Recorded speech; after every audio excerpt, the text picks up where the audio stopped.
Hello, this is Alli at the Benicia Library. I have a story for you that is really just an excerpt from a book.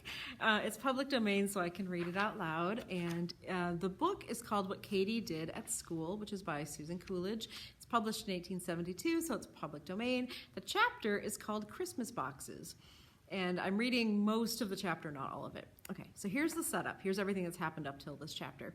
There are two girls, Katy and Clover. They are at a super strict boarding school far from home where the water is always cold and the food is never good. The weather is terrible with lots of snow, so they're the only people in the school who received any Christmas gifts from home. The story starts on Christmas Eve. Study hours seemed unusually long that night. The minute it was over, the sisters ran to their room.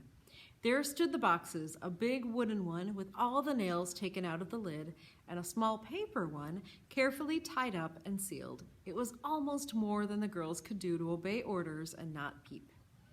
Then, making a heroic effort, Katy jumped into the bed. "It's the only way," she said. "You better come too, Clovey. Blow the candle out and let's get to sleep as fast as we can so as to make morning come quicker." Katy dreamed of home that night. Perhaps it was that which made her wake so early. It was not even 5 o'clock and the room was perfectly dark. She did not like to disturb Clover, so she lay perfectly still, for hours as it seemed, till a faint gray dawn crept in and revealed the outlines of the big box standing by the window.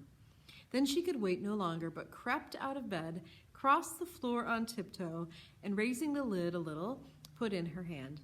Something crumbly and sugary met it, and when she drew it out, there, fitting on her finger like a ring, was a round cake with a hole in the middle of it. "It's one of Debbie's jumbles!" she exclaimed. It's like a donut. "Where? What are you doing? Give me one too!" cried Clover, starting up. Katy rummaged until she found another. Then, half frozen, she ran back to bed, and the two lay nibbling the jumbles and talking about home till dawn deepened into daylight and morning was fairly come. Breakfast was half an hour later than usual, which was comfortable. As soon as it was over, the girls proceeded to unpack their box. The day was so cold that they wrapped themselves in shawls, and Clover put on a hood and thick gloves. Their friend Rose Red was passing the door. "Come in," cried the sisters. "Come in and help us open our box." "Oh, by the way, you have a box, haven't you?" said Rose, who was perfectly aware of that important fact and had presented herself with the hopes of being asked to look on. "Thank you, but perhaps I should better come another time. I shall be in your way." "You humbug," said Clover, while Katy seized Rose and pulled her into the room. "There, sit on the bed, you ridiculous goose, and put on my gray cloak. How can you be so absurd as to say you won't? You know we want you, and you know you came on purpose." "Did I? Well, perhaps I did," laughed Rose. Then Katy lifted off the lid and set it against the door. It was an exciting moment. "Just look here," cried Katy. The top of the box was mostly taken up with 4 square paper boxes, round which parcels of all shapes and sizes were wedged and fitted. The whole was a miracle of packing. It had taken Miss Finch 3 mornings, with assistance from old Mary and much advice from their sister Elsie, to do it so beautifully. Each box held a different kind of cake. One was of jumbles, another of ginger snaps, a third of crullers, and the fourth contained a big square loaf of frosted plum cake, with a circle of sugar almonds set in the frosting. How the trio exclaimed at this! "I never imagined anything so nice," declared Rose with her mouth full of jumble. "As for those snaps, they're simply perfect. What can be in all those fascinating bundles? Do hurry and open one, Katy." The first 2 bundles opened were a white hood for Katy and a blue one for Clover. The girls were enchanted. They patted the hoods, tried them on before the glass, and spent so much time in admiring them that Rose grew impatient. "I declare," she cried, "it isn't any of my funeral, I know, but if you don't open another parcel soon, I shall certainly fall to myself. It seems as if, what with cold and curiosity, I couldn't wait." "Very well," said Katy, laying aside her hood with one final glance. "Take out a bundle, Clover. It's your turn."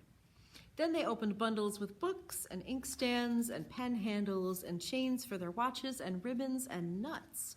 What fun it was opening those bundles!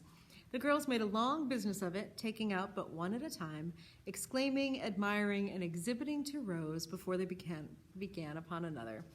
They laughed, they joked, and I do not think it would have taken much to have made either of them cry.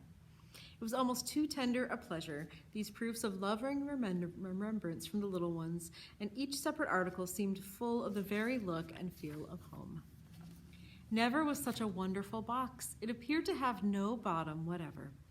Under the presents were parcels of figs, prunes, almonds, raisins, candy. Under those, apples and pears. There seemed no end to the surprises. At last, all were out.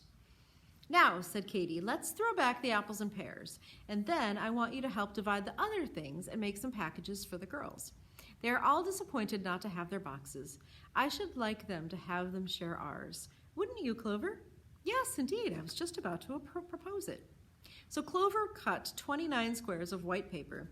Rose and Katy sorted and divided, and pretty soon ginger snaps and almonds and sugar plums were walking down all the entries, and a gladsome crunching showed that the girls had found pleasant employment.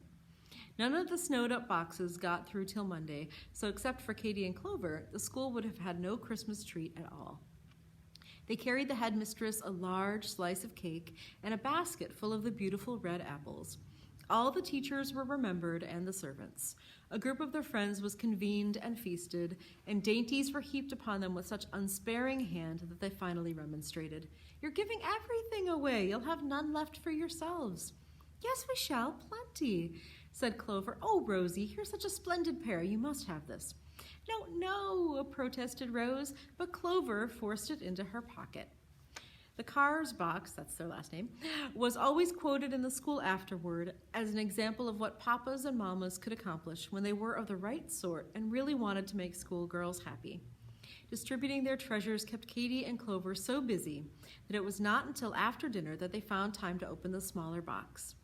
When they did so, they were sorry for the delay.